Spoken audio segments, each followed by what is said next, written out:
Bismillah, Assalamualaikum warahmatullahi wabarakatuh. Alhamdulillah, kali ini kita lanjut ke materi bahasan sistem koloid ya. Ini materi terakhir di kimia kelas 11 SMA. Yuk, sebelum kita mulai ada baiknya kita berdoa dulu ya. Robbi zidni ilman, ya Robku tambahkanlah kepadaku ilmu pengetahuan. Dan jangan lupa ketika kalian menyimak video ini sampai selesai, dicatat ya, ikatlah ilmu dengan menulisnya. Nah, apa aja nih yang akan kita bahas di sistem koloid ini?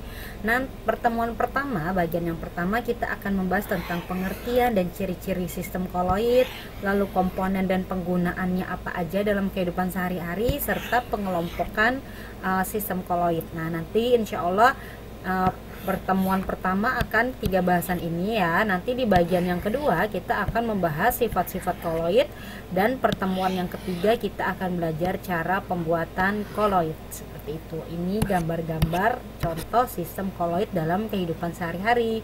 Nah, kita lanjut tentang pengertian koloid. Koloid itu apa sih? Nah, koloid itu beda dengan keloid ya.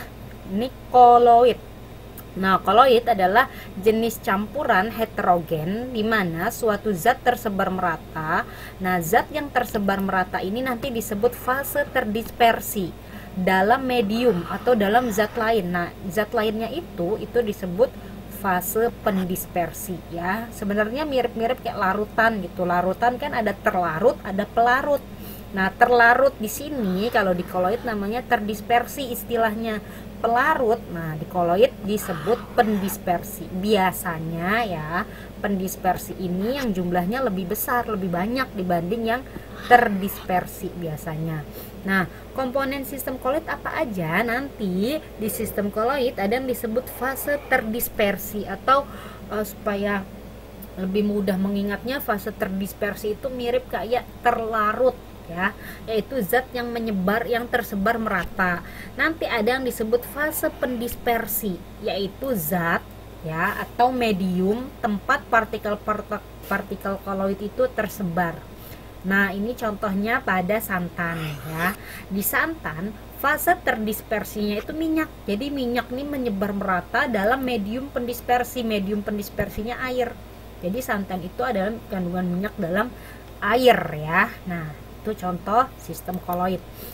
Nah, nanti perbedaannya apa sih larutan, koloid, dan suspensi? Ini ketiga-tiganya ini sama-sama campuran ya. Ini campuran. Nah, kalau campuran berarti kan terdiri lebih dari satu zat ya. Nah, contohnya kalau larutan biasanya larutan gula yang disebut larutan. Apa sih ciri-ciri larutan itu? Kapan suatu campuran disebut larutan? Kalau ukuran partikelnya kurang dari 1 nanometer atau kurang dari 10 pangkat min 7 cm. Nah, nanti dia bersifat homogen, artinya nggak ada kayak terlihat dua fase ya. Karena homogen dia terlihatnya satu fase dan dia stabil, tidak mudah berubah. Jadi larutan gula kamu bikin hari ini besok tetap kayak gitu. Jadi nggak mudah memisah ya, stabil dan tidak dapat disaring. Kalau dia udah tercampur merata, nah dia tidak bisa disaring. Itu ciri-ciri larutan. Nah, ciri-ciri koloid ya, ini koloid nih, ini larutan. Nah, ini atau suspensi ya, nama lainnya suspensi. Ini semuanya berupa campuran. Campuran ada yang disebut larutan, ada yang disebut koloid, ada yang disebut suspensi. Nah, kapan suatu campuran itu disebut koloid? Kalau punya ciri-ciri sebagai berikut. Contohnya susu ya. Ciri-cirinya ukuran partikelnya 1 sampai 100 nanometer atau 10 pangkat min 7 sampai 10 pangkat min 5 cm. Nah, koloid ini bersifat heterogen walaupun terlihat homogen. Susu kan terlihatnya homogen, padahal dia mah heterogen. Kita tahu jelas bahwa dalam susu itu pasti ada terlarut dan pelarut. Nah, tapi kalau dalam larutan misal dikasih nih suatu gelas berisi cairan. Nah, kita belum tahu pasti kalau cairan itu adalah larutan gula. Bisa aja larutan garam atau juga air putih karena bening gitu, nggak ada keruh-keruhnya. Nah, kita tahu itu larutan gula atau garam setelah kita cicipin, oh manis, berarti ini larutan gula. Tapi kalau belum kita cicipi, kita bisa aja anggap itu berupa air karena bening ya, terlihat homogen. Nah, kalau si susu atau koloid ini terlihatnya heterogen atau agak keruh, nggak bening ya. Nah, nanti dia bersifat dua fase karena agak nggak bening, nggak kayak larutan ya. Nah, umumnya mah stabil ya, kecuali bertahun-tahun gitu baru ntar dia memisah kayak susu basi gitu ya.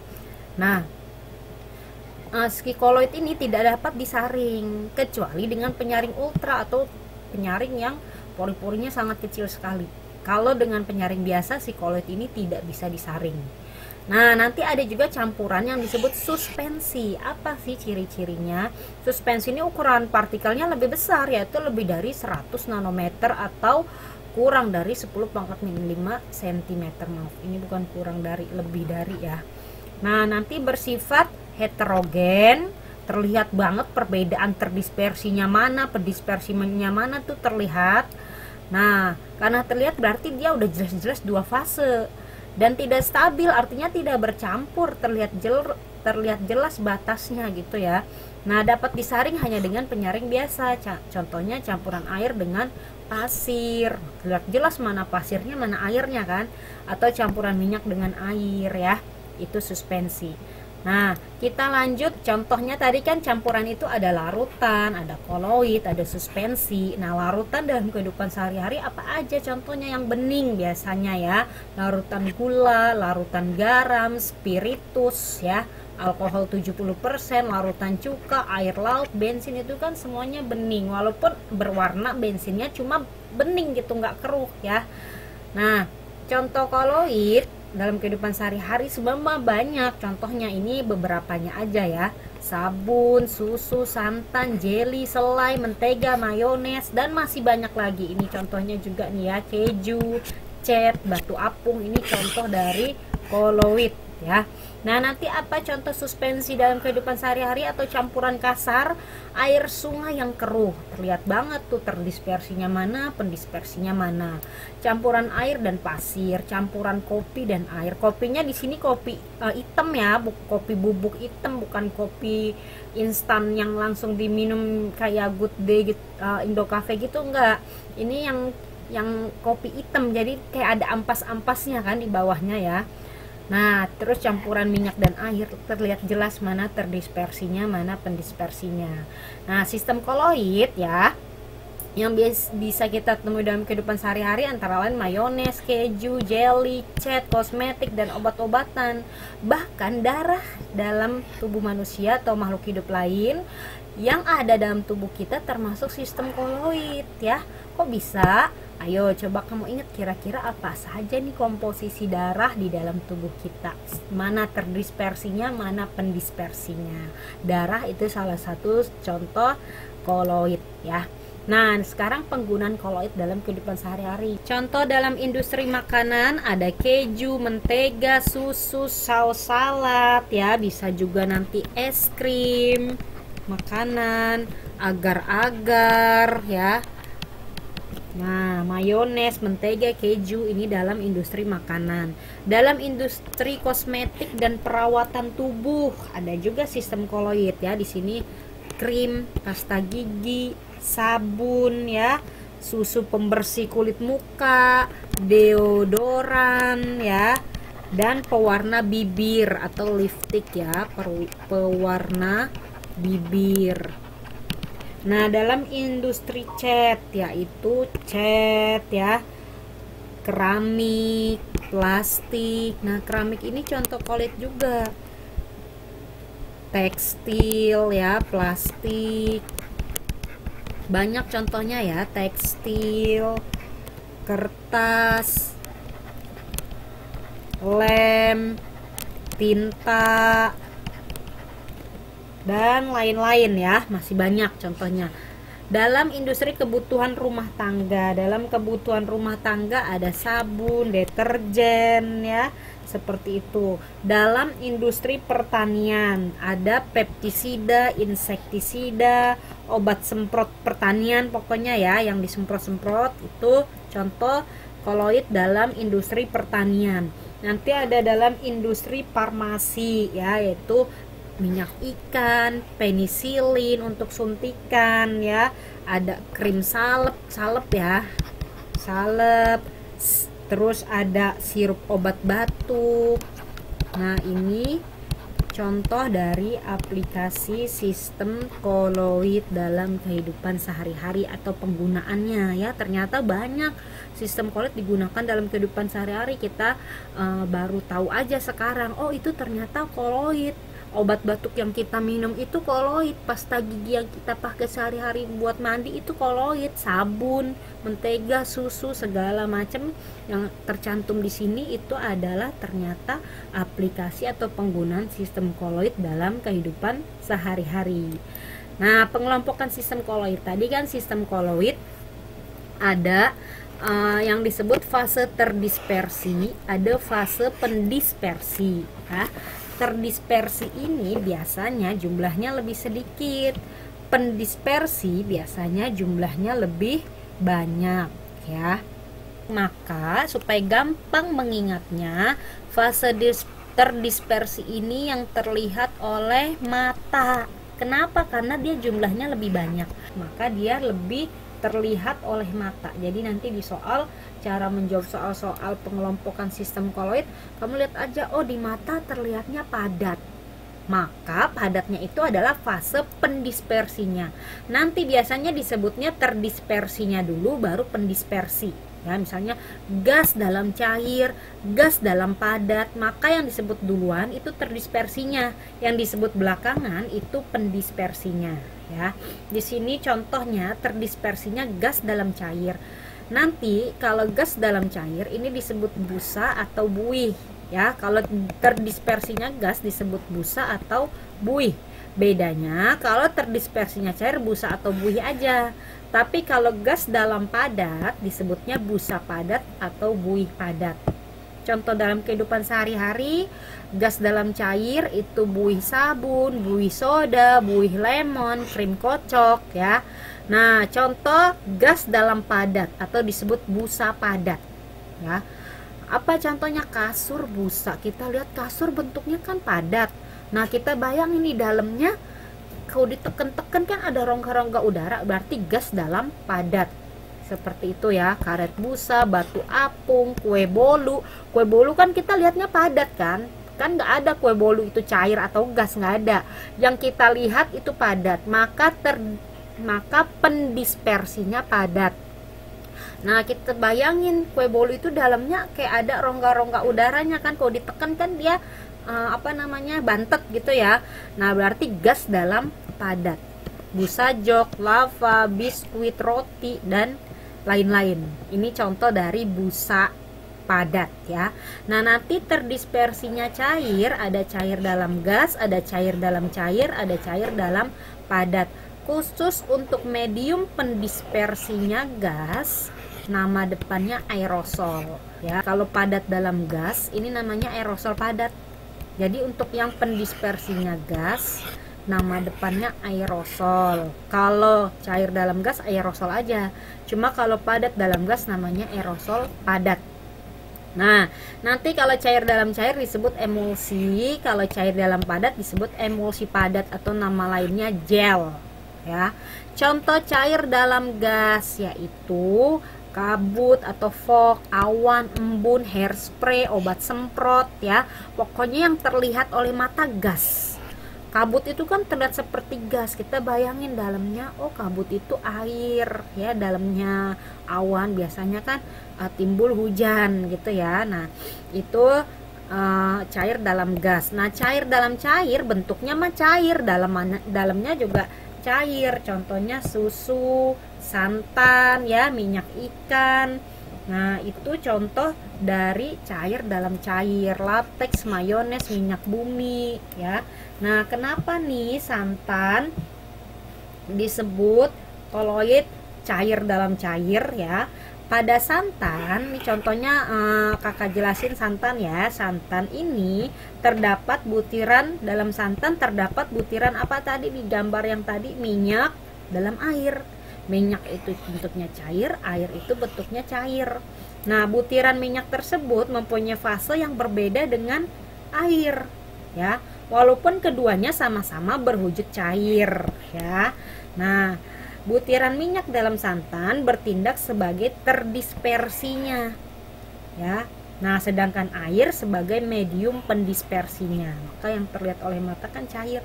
Kita bayangin dalam santan itu ada apa? Ada minyak. Minyak itu cair juga. Berarti cair dalam cair ya.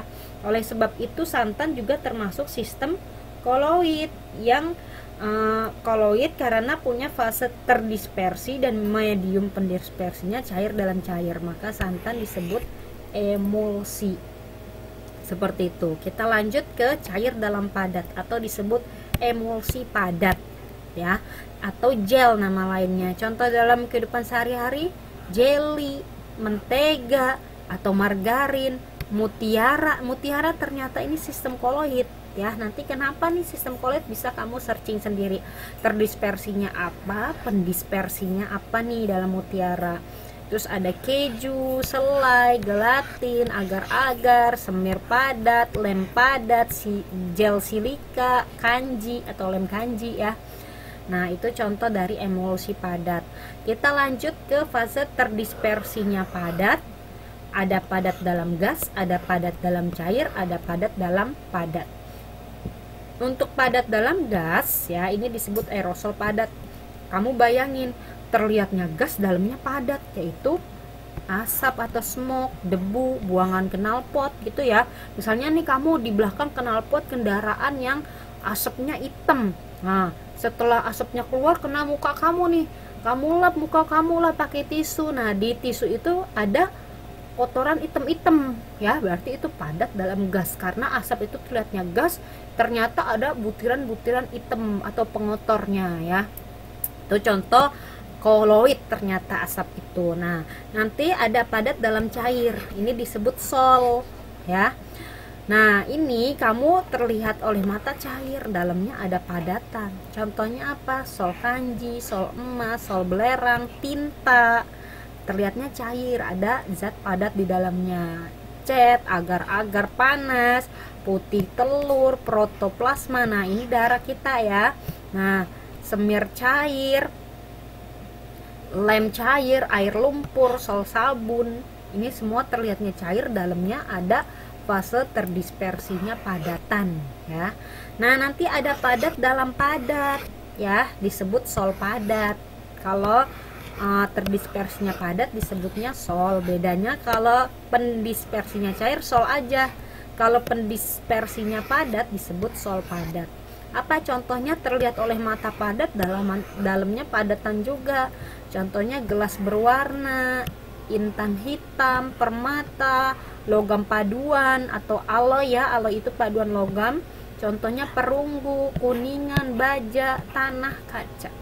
Ya, perunggu itu campuran logam apa sama apa gitu ya. Maka padat dalam padat seperti itu. Nah, ternyata sistem koloid itu terdispersinya nggak hanya cairan, ada juga bentuknya gas, ada cair, ada padat. Pendispersinya atau tempat medium tersebarnya terdispersi ada wujudnya cair padat gas, cair padat gas. Nah, sekarang kakak tanya kenapa nggak ada gas dalam gas? Ini kan ada cair dalam gas, padat dalam gas. Kenapa tidak ada terdispersi gas dalam medium pendispersi gas? Kenapa? Karena kalau gas dalam gas tercampur itu bukan disebut sistem koloid, tapi disebut larutan atau dia terlihat homogen, satu fase, nggak bisa dibedain lagi mana terlarut mana pelarut karena udah tercampur merata, stabil, sulit dibedakan, terlihat homogen. Maka dia tidak termasuk koloid, tapi termasuk ke ciri-ciri larutan tapi wujudnya gas. Udah selesai nih pembahasan bagian pertama sistem koloid. Setelah selesai membahas materinya, kita lanjut ya, berlatih soal-soal. Maka apabila engkau telah selesai dari suatu urusan, maka tetaplah bekerja keras untuk urusan yang lain. Yuk kita berlatih soal-soal. Nah, kelompokkan fase terdispersi dan fase pendispersi dari contoh sistem Colloid berikut ya. Yang pertama keju. Ayo, terlihatnya apa nih? Padat, cair, atau gas? Terlihatnya keju adalah padat. Maka kita tulisnya apa dalam padat. Yang ditulis belakangan ini yang pendispersinya. Nah, kita bayangin keju itu apa dalamnya. Biasanya keju itu kan dalamnya cair ya, dari fermentasi susu kan, maka keju ini cair dalam padat. C, terlihatnya apa nih? Terlihatnya cair, maka cairnya yang ditulis belakang. Nah, cair apa dalam cair? Apa yang terkandung dalam cat? Kita bayangin, kita mikir-mikir kan nggak mungkin gas kan, maka cat itu padat dalam cair. Padatnya terdispersi, cairnya pendispersi. Yang ditulis belakang ini pendispersinya yang terlihat oleh mata.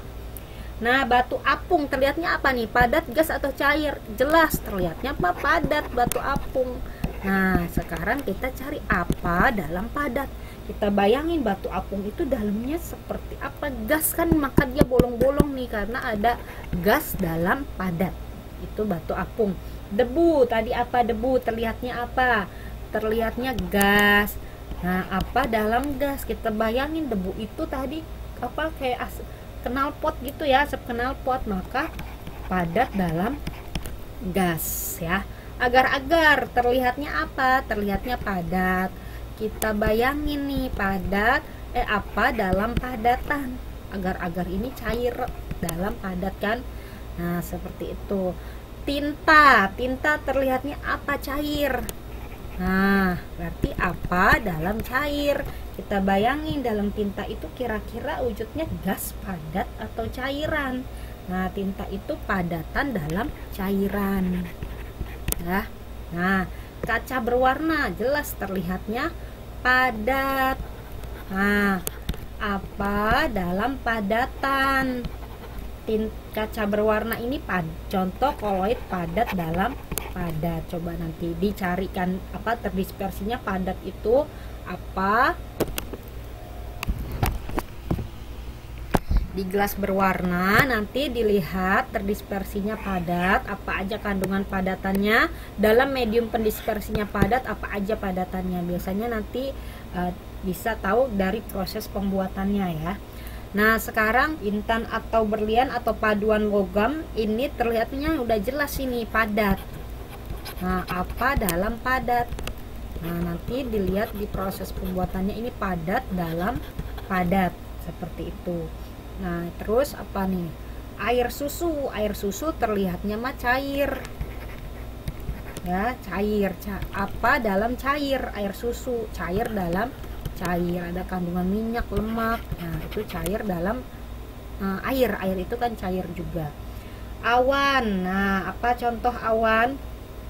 Apa terdispersinya? Apa pendispersinya? Awan terlihat gas. Nah, maka apa dalam gas? Awan itu cair dalam gas, maka nanti kan turun hujan di awan itu ya. Buih terlihatnya apa nih? Buih terlihatnya cair ya, buih sabun. Nah, apa dalam cair? Buih itu adalah contoh gas dalam cair ya. Nah, terakhir buih sabun juga sama ya. Buih sabun atau buih minuman itu gas dalam cair. Nah, terakhir mayones terlihatnya apa? Cair ya, kayak kental, cairan kental ya. Nah, apa dalam cair? Cair dalam cair ya. Nah, mayones termasuk ke dalam jenis koloid emulsi, cair dalam cair, disebut emulsi ya. Disebut emulsi karena medium pendispersinya cair ya, fase terdispersinya juga cair. Terdispersinya minyak, mediumnya itu adalah air, seperti itu. Nah, es krim apa nih contohnya? Es krim tadi udah ada ya, kalian jawab sendiri nih. Tinta ini apa? Pewarna lateks ya, lateks, pewarna kain. Nih obat sirup, obat batuk sirup. Nih pewarna bibir ya. Coba ini nanti kalian tebak apa dalam apa. Seperti itu. Kita lanjut ke contoh soal berikutnya. Latihan soal yang pertama, pilihan ganda ya. Koloid dibedakan dari suspensi. Koloid perbedaannya dengan suspensi dalam hal apa? Yang paling tepat perbedaan koloid dan suspensi adalah dalam kemampuan melewati kertas saring. Koloid tidak bisa disaring, suspensi bisa disaring dengan penyaring biasa ya. Contoh soal yang kedua. Hal-hal berikut merupakan ciri-ciri sistem koloid kecuali, berarti yang bukan ciri-ciri koloid yang mana? Homogen. Kenapa? Karena koloid ini adalah heterogen. Dia terlihat mah ada dua fase, kan nggak bening ya. Nah, contoh soal yang ketiga. Asap merupakan jenis koloid yang fase terdispersinya. Yang ditanya asap, kita lihat dulu asap itu terlihatnya apa? Padat, cair, gas. Nah, asap itu terlihatnya gas. Kita bayangin dalam asap itu kan ada padatan ya. Jadi padat dalam gas. Contoh soal yang keempat, sistem koloid di mana gas terdispersi dalam medium cair disebut. Nah, berarti ini gas dalam cair. Gas dalam cair ini disebut buih atau busa ya. Berarti jawabannya yang D. Contoh soal kelima, sistem koloid di bawah ini yang terbentuk dari fase gas dalam fase padat. Berarti gas dalam padat. Gas dalam padat ini disebut. Nah, kalau tadi terdispersinya gas-gas kan disebut busa atau buih ya. Nah, karena padat maka busa padat. Apa isinya? Yang contoh busa padat yaitu gabus. Terlihatnya padat, dalamnya ada gasnya. Gabus kan kalau ditekan kayak ada rongga-rongganya gitu ya. Contoh soal yang keenam. Tinta pena adalah contoh dari koloid apa? Tinta. Terlihatnya cair. Nah, dalamnya ada apa? Ada padat. Berarti padat dalam cair. Ini disebut sol, seperti itu. Contoh soal yang ketujuh. Berikut ini merupakan contoh koloid jenis emulsi padat. Emulsi padat berarti cair dalam padat. Cair dalam padat ini contohnya apa? Terlihatnya padat, dalamnya cair, yaitu mentega. Contoh soal yang ke-8. Terjadinya gel akibat apa? Gel ini nama lain dari emulsi padat ya, emulsi padat. Maka jawaban yang paling tepat yang mana? Emulsi yang dipadatkan ya, karena gel adalah emulsi padat, Bu. Dia bukan sol, bukan aerosol, bukan buih, bukan aerosol. Maka emulsi yang dipadatkan. Contoh soal yang ke-9. Contoh koloid berikut memiliki fase terdispersinya cair. Berarti di dalamnya cair kecuali yang dalamnya bukan cair, yang mana nih? Yaitu tinta. Karena tinta ini padat dalam cair ya. Contoh soal yang ke-10. Kuningan adalah sistem koloid apa? Kuningan itu kan paduan logam, berarti padat. Kuningan itu kan terlihat padat dalam apa? Karena kuningan adalah paduan logam, maka padat dalam padat. Jawabannya yang A, seperti itu ya. Alhamdulillahirabbil alamin, kita telah selesai membahas sistem koloid bagian yang pertama, pengertian, penggunaan, komponen, pengelompokan, dan beserta contohnya dalam kehidupan sehari-hari. Semoga bermanfaat. Terima kasih telah menyimak video ini sampai selesai. Simak juga pembahasan materi kimia lainnya di channel Ratnasari Kimia. Jika ada kritik, saran, atau koreksi bisa ditulis di kolom komentar atau kirim ke ratna997@guru.sma.belajar.id. Terima kasih. Assalamualaikum warahmatullahi wabarakatuh.